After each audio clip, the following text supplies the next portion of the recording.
Most of them will just like keep quiet. So you mean you didn't get enough love in your childhood, so to say?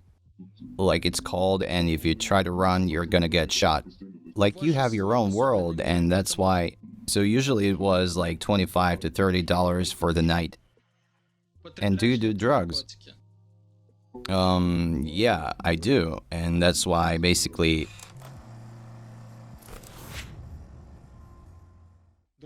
Hey everyone, great to see you on the channel again, and welcome to a brand new People Pro video.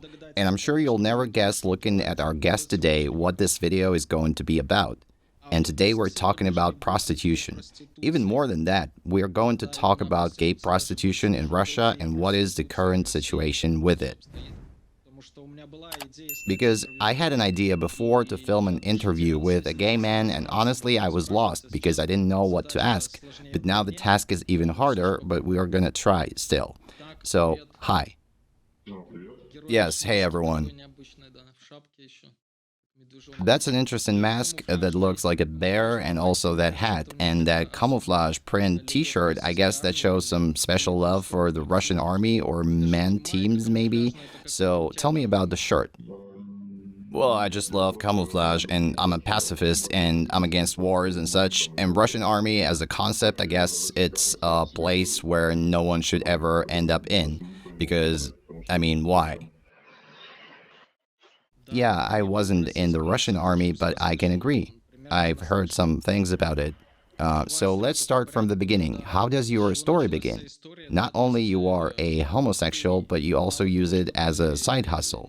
And that's why I apologize in advance if some questions may seem offensive to you, and I'll do my best to try to be as politically correct as possible. Well, it's okay. Any questions are fine. Let's talk about your sexual orientation then. So you were born a homosexual, or maybe it's like following a trend? At what point have you realized that you're not like others, especially like your male peers?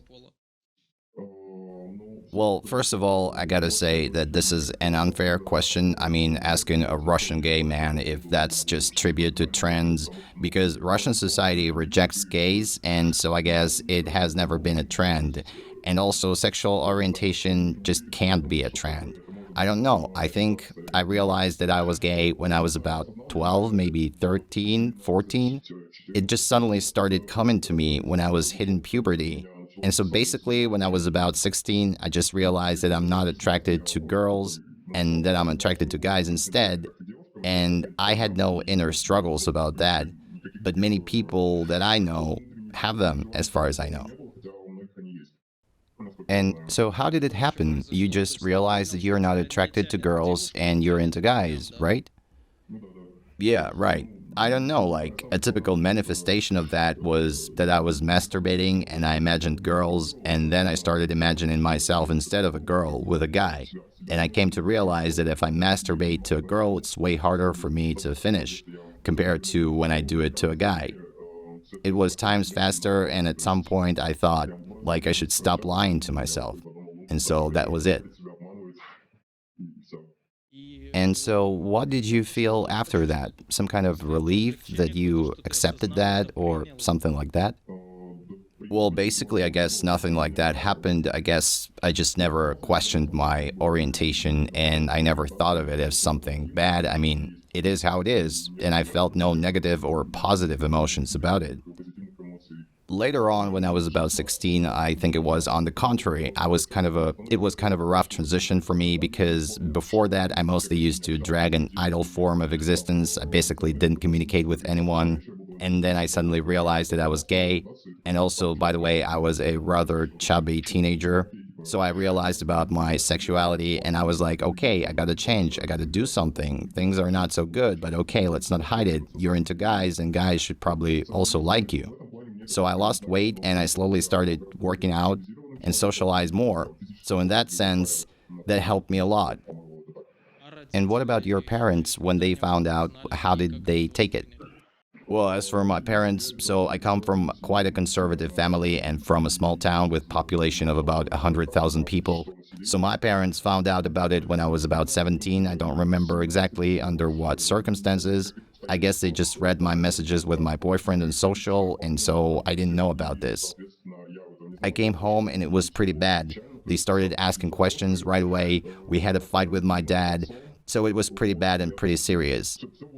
But honestly, I had pretty bad relationships with my parents in the first place. I mean, really bad. Mostly my parents saw only a lot of flaws in me. So I guess I can't say that them learning about that ruined anything because it was already pretty bad. So you mean you didn't get enough love in your childhood, so to say? Yeah, I guess that's the case. And also, I had a very strict upbringing, but at the same time, some people might start writing in comments like, I don't know how it works, but homophobic audiences, they like to attach hard childhood or something to homosexuality. But it's not really that obvious how that works. I mean, if I would say that my parents loved me and they allowed me to do whatever I wanted, then everyone would say, you see, he's just been spoiled and now he fucks in the ass. And if it's hard childhood, then they would be like, it's because of this tragedy that this kid turned gay. So my point is that it didn't have an impact. You mean a family of military people? Well, kind of. My father is just a very strict man. He's not military, but he used to work in the police back in the day, and so there were always two opinions in our house, the one of his and the wrong one. And so it was always constant accusations like you're such and there's something wrong with you and your interests are wrong, you listen to the wrong music and like you should listen to this instead. I was like, fuck. So this is basically the way it was all the time. There will be comments no matter what, and there will be all kinds of them because even I get some comments like, are you a faggot? What's wrong with your voice? So stuff like that, like, are you wearing eyeliner? Manicure, things like that. But I respond like, listen, guys, there's research. You've probably heard about it too. It's a scientific research that proves that people who are too focused on somebody's sexuality, and that was supported by research results. And there's even a saying for that, like when someone has a pain, that's what he talks about. So therefore, whoever is too focused on someone else's unconventional sexuality, for instance, has high chances of being in the closet themselves. And that's official research. So I'm saying this for all the haters in advance. If you accuse me or anybody else of having some unconventional sexuality, that's a reason for you to think of yours in the first place. Chances are you might be gayer than you think. That's just a side note. I want to add to that, by the way, there has been research that people were shown gay porn, and those who were most homophobic had more chances of arousal watching those videos than people who were indifferent to it. Yes, they measured the level of arousal by the amount of blood flow to the penis, and it was the homophobic people who had the hardest erection. That's correct. Okay, so your parents found out about it, and they didn't accept it, right? Well, they eventually accepted it, but we didn't bring it up, and that was most of it. And what age were you when you had first sexual contact? Was it with a guy or was it with a girl? Well, the first sexual contact that I had was when I was about 16 to 17. It was with a guy. I found this person in an online community. Like, it's hard to live in a small city as a gay man, and it's hard to find anyone to communicate with, especially someone of your age. So finally, I guess it was a community called 404, and it's kind of legendary, by the way. So I found this person and we decided to just walk around. He was from a different school that was in 10th or 11th grade, and I think it's when I met him just to socialize, I understood that I was gay. Because we were just walking around, just around the town, I guess, and on our way there was a railway station in our town. And we were just walking along the rails and had a somewhat awkward talk because I remember I was really self-conscious and from time to time our hands touched, and I mean, it felt like I was shocked with electricity. That's how intense it was. I was like, wow, and I felt like I was really attracted to that person. And later on, we kept on going for walks and started dating, and at some point we were walking in the woods, and this is where the first sexual experience happened. So you can say that your first sexual experience was love sex. Yeah, sure, no one raped me in my childhood or something, everything was good. And what were you doing at that time, studying or working? At 16, I was studying at school, of course. I wasn't working. I studied, I helped around the house, just regular things, and also at that time I socialized a lot. I hung out with my female friends all the time and stuff like that. So you mean you also had friendship with girls at that time? Well, I mean, yeah, I guess I only have one friend who is a guy, and that's it.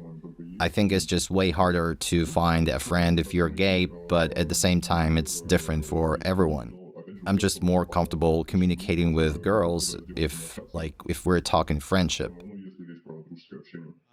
And do your female friends know about your sexuality? Yes, of course they do. And how did it happen? I mean, I saw it in a movie recently. Like, there's a scene where a guy says, I'm gay, and they're just sitting in a car, and it was so calm and no judgment or anything. Yeah, it's just like that, no judgment. I mean, in my case, I don't know. Maybe it was obvious because, there's such a thing called gay radar, like you can identify a gay in a crowd. So, yeah. So maybe you could just tell by how I look and act, but I wouldn't say that I look too feminine or something. But anyway. As for how it happened, well, I just told them that yes, I'm gay, and there was no surprise at all. I mean, one friend of mine, she was super happy about it, and the second one was like, oh, what a reveal. I'm not even surprised. I knew it. Great that you told me. So with girls, it's always peaceful. It's really hard to find a homophobic girl, I think. But there are some, of course. Yeah, I think so too. Okay, so on this way of being a person with untraditional sexuality, which is rather frowned upon in our post-Soviet society, what problems do you face in life, like in general? Well, first of all, I think it depends on the human behavior, and what I mean by that is that if you don't act weird, if you don't provoke anything, because, there are some people who like to put on a lot of makeup and go out into the streets. And as for me, I wouldn't say that I came across some kind of oppression or anything. Well, everyone at work knew that I was gay, I had 3 jobs, and everybody in each group were fine. But at first job, I worked with my boyfriend. And so the situation was that he started working there first, then I came there, and I worked there for a while, and then at some point someone was like, they're faggots, they came here together, they're dating, and stuff like that. And so after that, out of all the 60 to 70 employees, only 2 people stopped communicating with us. That's it. Everyone else didn't care at all. So basically, this homophobia is more existent on the internet and coming from, folks like criminals and stuff like that. I mean, in real life, it's really hard to mess with somebody, especially if you haven't done anything terrible. Yeah, and I also think that it's more typical for older people. I mean, for folks of your age, it's obvious that there are different people, and I think the attitude towards anything unconventional is getting softer. I mean, even in our society. And so you were working and you're still working in a service industry, correct? Yes, I just don't want to focus on that. No, we're not going to go into details. I mean, you just work with people, right? I do work with people, yes. Okay, so tell me, you're saying you're in a relationship because you've been mentioning your boyfriend multiple times, so it seems like there are 2 roles, active and passive, or depending on circumstances, a gay man can be on both sides. So do you consider yourself passive? More on the passive side, yes. In general, there are 3 roles, active, passive, and universal. That's really quite a traditional question, and it's pretty homophobic as it is, because as soon as people learn that you're gay, they want to find out if you're passive or active right away. But in general, it's really weird, because when I meet someone and I find out that the person has a girlfriend, I don't start asking questions like, what's your favorite position, or do you eat pussy? Because that's considered not ethical at all. But for some reason, for gay people, it works like that. Well, the thing is that it's just unknown world for regular people. I mean, if we're talking man-woman relationships, we all kind of understand it. We learn it from childhood, like in the family. However, you guys have your own world, and I understand that my question is typical, but imagine if I wouldn't ask you this, how many comments will be under this video about this. So again, you regard yourself as more passive. More passive, yes. Basically, for a long time, I was only passive, but then I met a guy and he was also passive and we needed to figure something out. So we both turned universal and it was okay. So two guys were passive and then they both turned universal. I see. So what about sex with girls? If you already switched roles in homosexual relationships, do you sleep with women and have you ever slept with a woman? Well, the fact is that now I'm in a monogamous relationship, so it cannot be said that I sleep with someone else.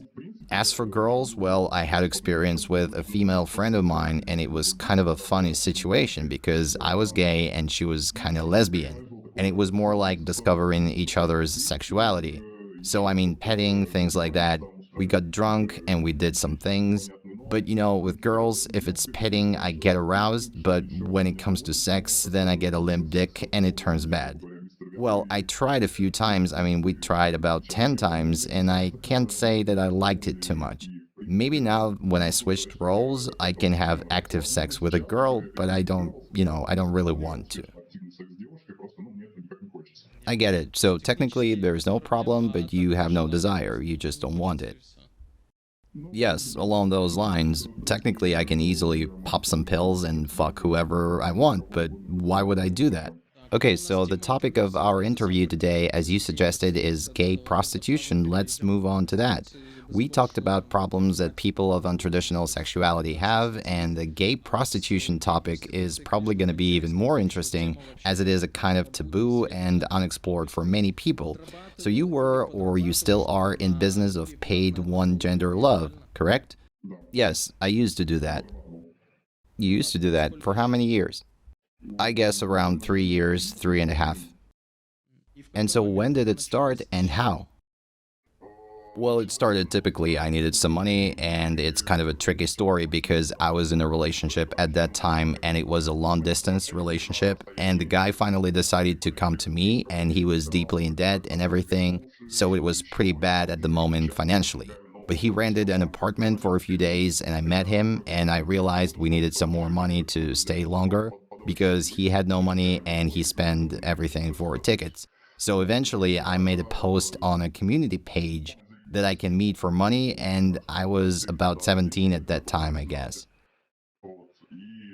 And so I did this post, and a person found me and contacted me. He wasn't a local. I was already doing that in a big city. So he was like, okay, and we negotiated the price.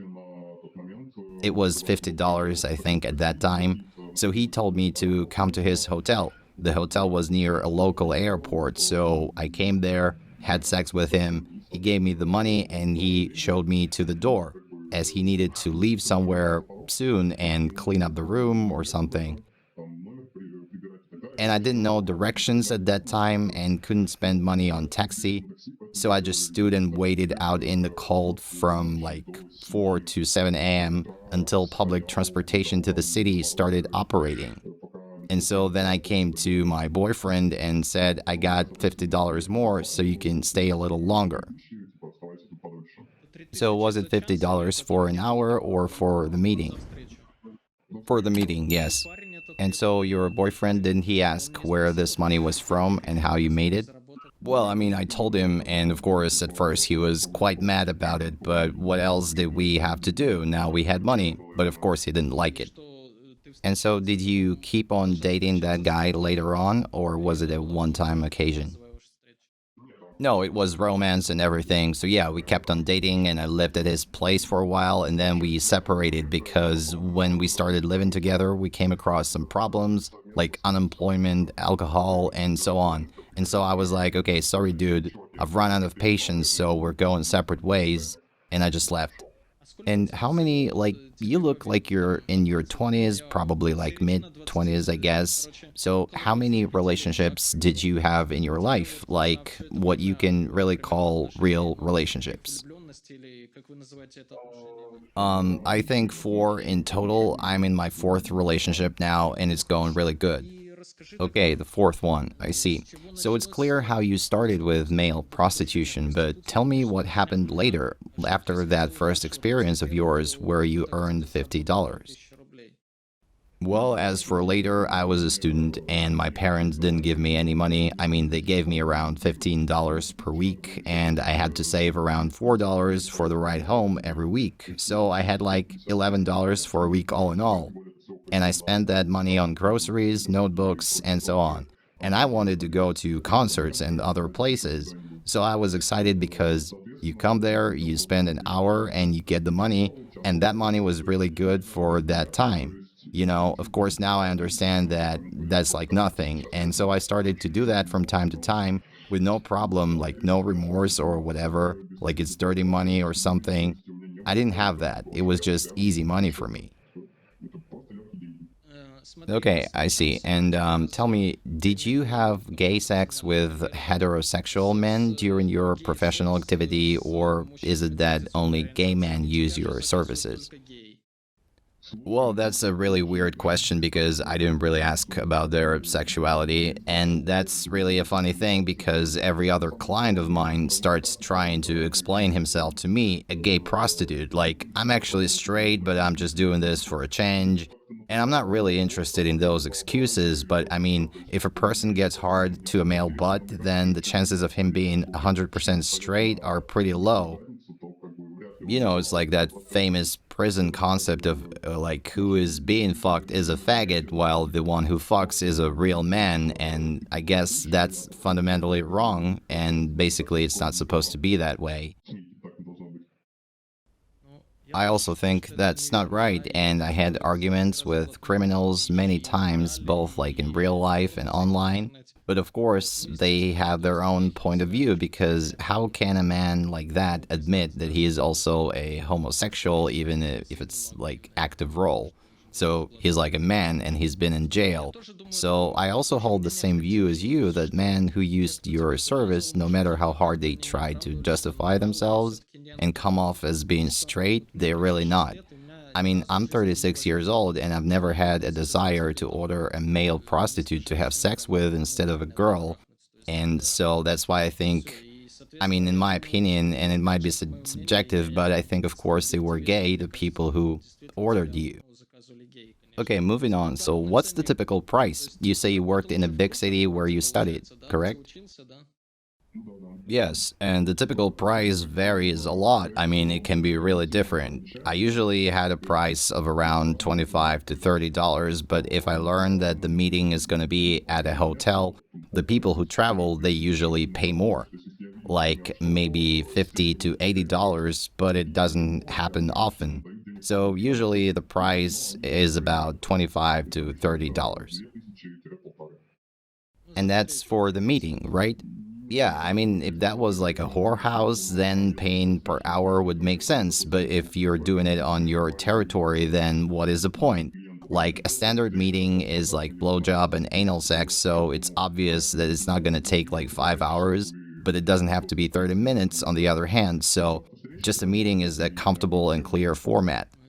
Yeah, but listen, I think it's a little easier for female prostitutes because if it's traditional sexuality and the standard is vaginal sex and they don't have to clean themselves up for anal or anything. And if you have to work every day, then you gotta use enemas and you can't really eat okay and so on. So is that really a problem or is it far-fetched? Well, I haven't really worked every day, but in general, yes, that's a problem because a human asshole works in a weird way sometimes. Sometimes you fill it in and out and it's fine, and sometimes you're doing it and you're running out of time and you have to clean yourself up really fast. So, yeah, sometimes it's a pretty bad problem, a physiological problem, unfortunately, and you can't really do anything. Okay, I see. So that's an actual problem. Also clear on the prices, and were your standard prices for male sex higher than for traditional male-female sex at the time? Well, I don't really know. I think girls have even more variable prices, and I was never really interested how much a female prostitute charges. But maybe yes, they're higher. I remember a funny case when a person contacted me in a messenger, and sometimes I just update prices depending on my mood and on communication with a person. And so I said $30 and he got offended and he was like, "Why so fucking expensive? I can get a girl for this money." And I laughed so hard, like, okay, then go ahead and do it. Why are you interested in ordering a guy then? So maybe prices are similar, but with girls, you have to pay extra sometimes because, they have one more hole. And so if it's anal, then it's extra $15 and things like that. I did an episode with a pimp recently. It was quite popular, by the way. It had 30K views in less than 10 hours. So, judging by dynamics, it's probably going to be one of the top episodes. And this episode with you is probably going to be top two. And so, there's this guy who sells women. Well, you know what I mean. Things are different now. And it's kind of rare that you see a pimp like wearing a fur coat and mummies along the road. Now it's more happening and concentrated on the internet, like community pages, spam mailing, and stuff like that, and the websites with sexual services, massage, and so on. And he showed me prices right on those websites. And so, yes, on average, for a big city, 1 hour with a woman is about $50. But he told me that with gays, it should be more expensive. And you're saying your price was about $30, so maybe you cheaped out, don't you think so? No, not really, because I estimate my price depending on how much money a person has, and many people start getting angry about prices like $30 or maybe even 25. But of course, certain rich people can pay more, like $50, $80 or more. But if we're talking smaller cities, not just Moscow and St. Petersburg, the price is a little lower in general. And by the way, also, the problem is that they're not regulated in any way. I mean, if there are some whorehouses, pimps, websites, like for hetero sex, like regular prostitution. However, for gay sex, it's mostly non-existent. So, in case of gay sex, people find offers on some community pages and stuff like that. So, the process of finding a partner is generally like we go to some gay website or social media and find gay related pages, and you just post that you're available to meet for FS. FS being basically like financial support. Okay, so you mentioned having sex without a condom, but tell me, isn't it really like dangerous if we're talking gay sex? I mean, like spreading HIVs through sexual intercourse, and most often it's through anal sex, so it's mostly gays. Well, I mean, the fact is that it's also widely spread through traditional but unprotected sex, and it's always been a question like why people don't care much about their safety. That's a serious question. I always had protected sex because, I don't need any health problems whatsoever. Yeah, but a condom can break. Did that happen to you? No, and that's despite the fact that I always use the cheapest rubbers like Love Horoscope brand or whatever they're called. They used to sell them in kiosks and they had naked women on the package, which were like 50 cents for three, I guess. Even those don't break. I haven't had a single one broken over the course of like 100 intercourses. And what about the people that you date? Do you use a condom when you sleep with them? If I'm in relationships, no, I don't use them. And how do you monitor your health? Do you get tested for any STDs? Yes, every half a year I go and get tested for STDs and HIV, and that's it. And basically, I think every person should do it, not only gays and not only prostitutes, because it's obvious that gays, drug addicts, prostitutes are risk groups. But somehow people think that if I'm straight and I don't do injected drugs, then I'm fine. And then it turns out that they have HIV and they have been having it for 10 years, for instance, and they transmitted it to a bunch of people. So it's better to take care of your health, not only if you are in the risk group. Sure, no doubt about that. So your special online community that you mentioned, are there many like members there? Yeah, so there are regular gay online communities for every city. Like if you search on social media, for instance, gays of Novosibirsk, and it may be different, but it's like about 2,000 to 5,000 people. So that's how big the groups are. And the people there are mostly for sex, and finding free sex is quite easy. I mean, if you're not too ugly and you're young, and basically you will be provided with sex for the rest of your life. So yeah, I think it's much easier for gays, but at the same time, the percentage of people who have HIV or something is way higher. So the preconditions determined by our post-Soviet society force gays to just look for sex, and that's about it. It was a criminal offense in the Soviet Union, so you can't build any relationship with anyone because you're basically going to get caught and taken to jail. And even though it all ended, the habits are still the same. People have a hard time confessing to themselves that they're gay, let alone confess to someone else. Many gays start families, they live with a wife and that they don't love, obviously, and have something on the side. And that's a big problem. That's a serious problem. And that's why people mostly just hook up because they're embarrassed and scared to do something else that, the society won't understand and accept. And do you know other male prostitutes? Well, I had an acquaintance who was in the same business. We even lived together for a while and provided some service together. And I also know a trans prostitute who was doing next level stuff compared to what I was doing. I mean, she always had a lot of clients, but also because she was the only trans prostitute, the so-called girl with a surprise for the whole city, the city of a million, and therefore her price was huge, and she was in that system. Like, she had a website. I mean, she paid for being posted on a website. She paid for security for herself and some other things. And I mean, we kind of randomly get acquainted, and she decides to order me, and I was really surprised. So she texted me like, let's meet, and I go to her page and realize that she's a trans prostitute. And it was very surprising to me, but I agreed. First to just meet up and talk, so we met and had a conversation. It was a huge difference for me because she just drove us around the city for about 2 hours, and her phone rang literally every 5 minutes, and those were clients. And I noticed she kind of talked to them in a condescending manner, and at the same time, the prices that I overheard started from $80 to $100 per hour. And you know what I mean? I could clearly tell that she was doing great. Like, she had this car, she had two cars actually.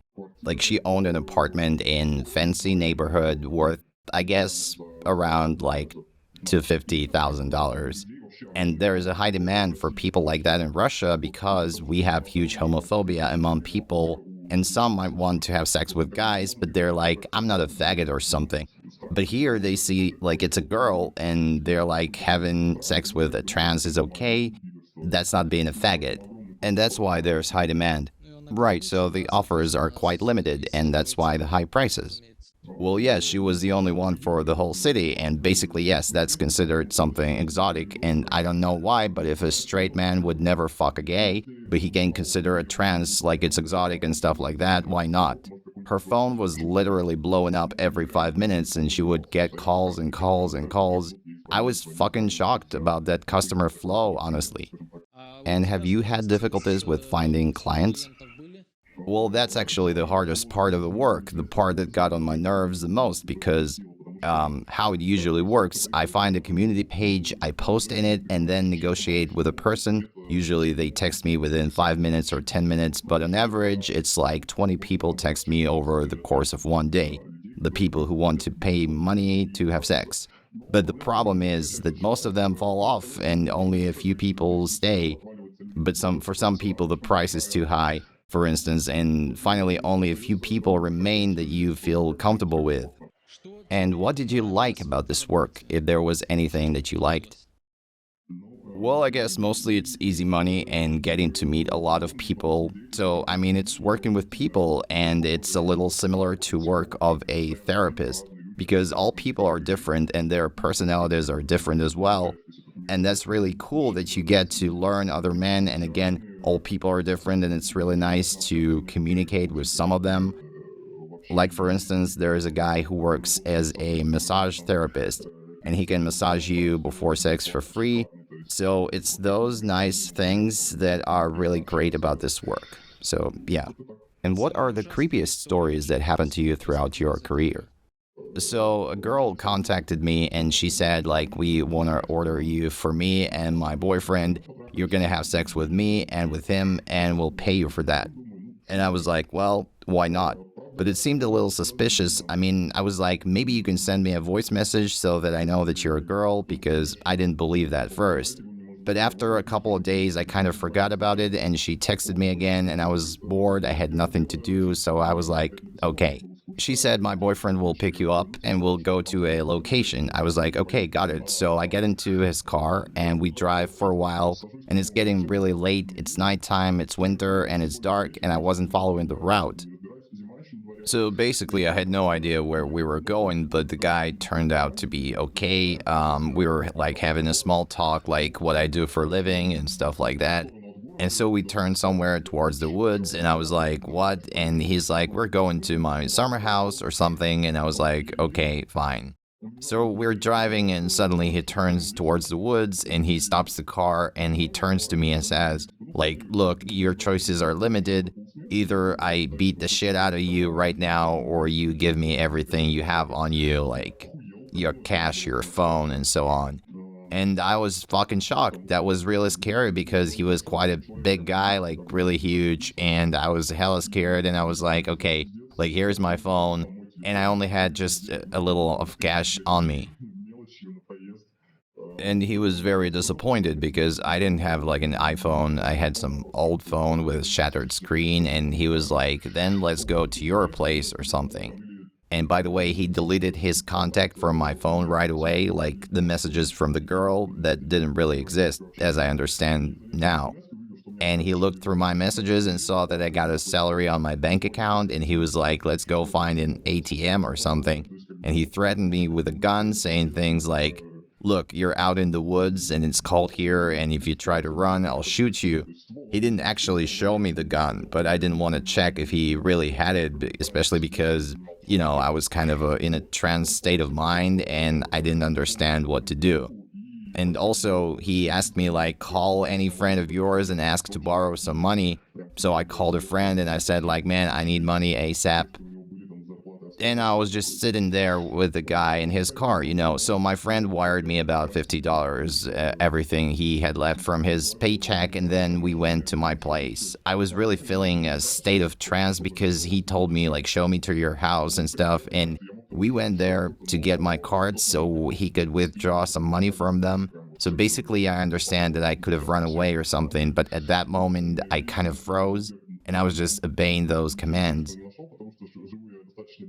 He turned my whole house upside down and didn't really find anything of interest because I was just living quite a poor life, and I guess he just took my e-cig and that's it.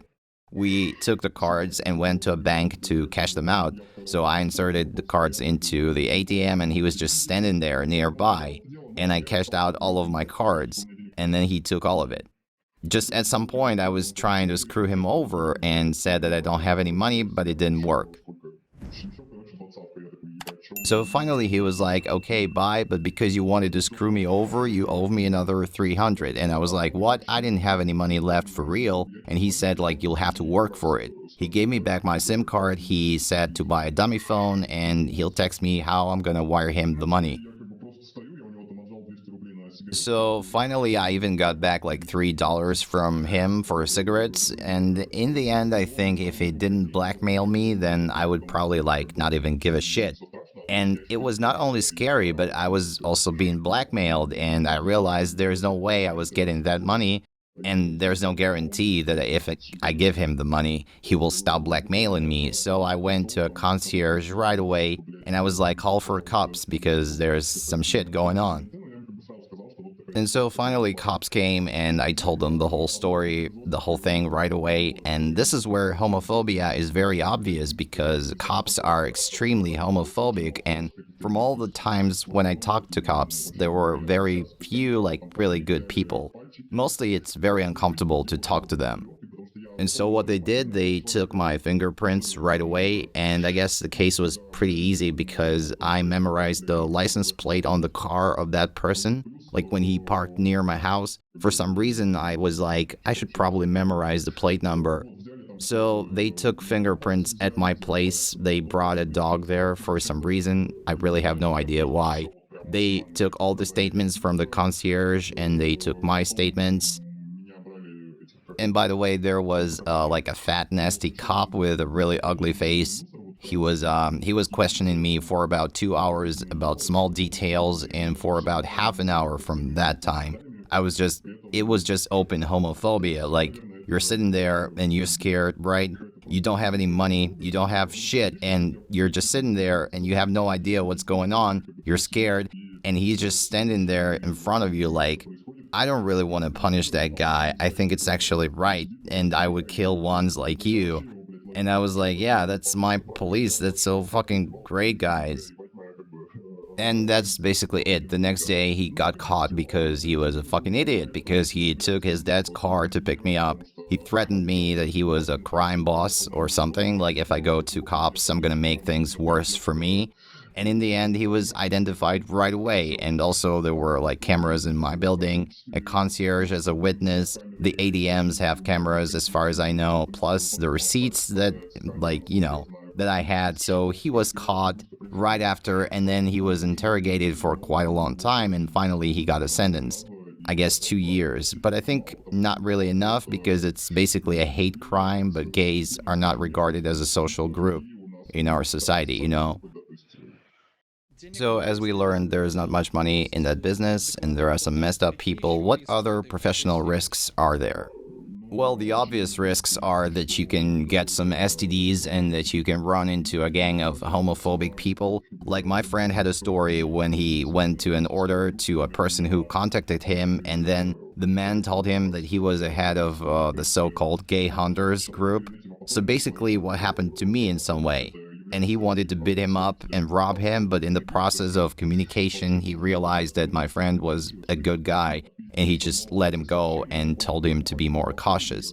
The other time, there was a person who texted me for quite a while, telling me that he's gonna be in my city and he wanted to meet me right now, and it was night, and I refused even though he offered me a huge sum of money. And why did you quit after working for like 3 years, as you said? What was the trigger that made you stop sleeping for cash? I guess it was, by the way, I forgot to mention one more case. We were working with my friend, and suddenly he got a call from a client who started to ask about the price and stuff like that, like negotiate, and then finally he said that he was a crime boss of the city and he's in charge of that neighborhood, meaning that if my friend wants to work there, then like he's supposed to pay him a certain amount of money. And obviously, we didn't have that money. So we called our acquaintance, the trans woman that I mentioned, and we asked her about this man. Like, we explained that we got a call from this guy, and she was like, "Who called you?" And she came to us right away. And she was like, "Guys, you're fucked. Like, you'll either have to pay or things are gonna be bad." And so basically, we finally stopped doing that for a while. But the final episode, I guess, for me was the story with the woods. And so I thought, like, why would I keep doing that? I had around 100 contacts, and I should probably stop doing that because I may run into someone else like that. And what if it turns out not so good for me? And like in general, this constant fatigue, lack of money, and a lot of communication, some of it not so pleasant, especially finding a client when you agree with 5 people in one day, and eventually they all get lost. Half of them blacklist you, and half of them don't even explain why they changed their minds. And you get tired of that, and you just want to find a decent job. So, since those events, you haven't slept with anyone for money, right? No, I have not. Like now, I'm in need of money, but I just don't want to get back to that anymore, and that's it. Well, I mean, maybe it's a problem with the city. Maybe in St. Petersburg or Moscow, things are a little better because there are more people who travel, more meetings at hotels, the tourism is going really good, and you can, for instance, work as an elite prostitute for foreigners or something. And in basic cities of a million, things are pretty bad with that, unfortunately. So I think it's not worth my nerves and health. Do you do drugs? Yeah, I do. Well, I mean, mostly it's just weed, maybe some psychedelics once every half a year. Drugs cost money, and I try to do it less often. Basically, I only have addiction to cigarettes. I can't quit them. But I do drugs really, really rarely, like only when I feel really fucked up. Like it's weed twice a year, maybe, or some acid. I try to stay away from amphetamine and synthetics, and I don't recommend anyone to do drugs. And what's your attitude to alcohol? Well, it's negative, but mostly because I had pretty significant problems with booze. I was drinking quite often at one time, so now I can say I quit. I can only grab like a couple of beers, but I think alcohol is the most disgusting drug, and also I just can't drink. If if I could, maybe it would have been better, but if I drink, I always get shit-faced. And so I finally quit alcohol, like in favor of other substances. Well, that's very honest of you. Should prostitution be legalized in Russia? Yes, I think it definitely should. Well, I mean, there are basically some things that will stay the way they are no matter what, like substances, people's urge for cheating, for sex, and we can fight with that, or we can make it legal and get taxes from it. And it's beneficial to the country, it's beneficial to prostitutes, it's basically a win-win for everybody. Well, maybe except for the dark side of this business. I mean, the people who sell, owners of whorehouses, it would be a problem for them, of course. But at the same time, they can just legalize their business, and again, everyone will win. For me, as a person who was in the industry, it would have been easier for me to work in a whorehouse, even if I would have to share half of what I earn. But I wouldn't have to communicate with clients, like finding community pages online and stuff like that. And also, I would be safe, and there would be like checkups, so my health would be better. I would get tested more often, and so I think it's great. I think it should be done. It would protect the workers of the sex industry and it make it more comfortable for clients and also taxes. So yeah, I think it should be legalized. That's really a good thing. It's just sometimes people say that it should be banned because people are forced to work there, but actually in reality people make their own choice. Like I decided to do it myself. Of course, there are some terrible things happening, but they're not in Russia mostly when you're forced to work and stuff. So mostly if a person wants to earn with their body, it's their body, it's their choice, and why shouldn't they be able to? So, I mean, I'm fully pro legalization. So then I'll probably not even ask about legalizing light drugs. Yeah, I'm all for decriminalization because too many people go to jail just for using, and I think it should be softened in some way. I mean, the situation is pretty obvious. Yeah, and the prison sentence should be for those who manufacture and sell. Not like, for instance, we smoke a joint and we get charged. It's supposed to be the people who make and sell tens of pounds or even hundreds. Is sex with a prostitute considered cheating? For example, if your boyfriend sleeps with a gay prostitute, would you regard it as cheating or not? Yes, that's cheating, of course. Well, basically, any sex is. I mean, it depends on relationships, of course. There are people who have open relationships, they wouldn't be against it, but if you have sex with someone and you don't tell your partner, knowing that your partner is against it, of course it's cheating, no matter if it's a guy, a girl, a prostitute, a trans, it doesn't matter, that's still cheating. Well, I understand the attitude of women towards that. I got your opinion as well. I just had an interview yesterday and a guy told me he thinks differently, like sex with a whore is not cheating. Well, I think it's just self-justifying, but of course everyone has their own view. Mine's just different. Okay, thank you very much. It was interesting and you were very open about everything. So my last question will be, what should be changed in our country regarding gay community so that people of untraditional sexuality could live better in our post-Soviet society? Look, things are getting a little better at the moment. People start to treat gays quite normally in most cases, but that's not thanks to the government, but despite it. Like, we have YouTube and most of opinion leaders out there. They have reasonable views towards gays, and younger generation is grown with adequate views. And as for what should be changed, of course, there should be something done with TV, with media propaganda, because, right now in our society, gays are like a group that is easy to blame anything for. Like, those standard talks that America is bad, there are faggots and drug addicts out there, and this is pretty sad. I mean, it's not even that clear because gays definitely want changes, but not all of them for starters. And at the same time, any gay pride events of some sort, not many people go there and are interested. So until our society changes, there is no way the government will change. Like, for instance, if in the States gays had to fight for their rights, like cops would come to gay clubs and beat them up, but then they will come again and the gays would beat them up. So, on the contrast, in our society, gays would just always hide and mostly keep quiet.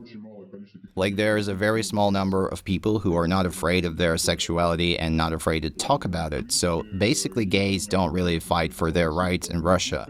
But not only gays, it's mostly all people. Like if in America there would be a massive rising if, say, a person gets killed in prison. But as for our society, it's like we're way more tolerant in that regard. Like the age of retirement was raised and no one is talking, and the gays are like 1 to 5% of all the people, so there is no way that they can go and change things for themselves.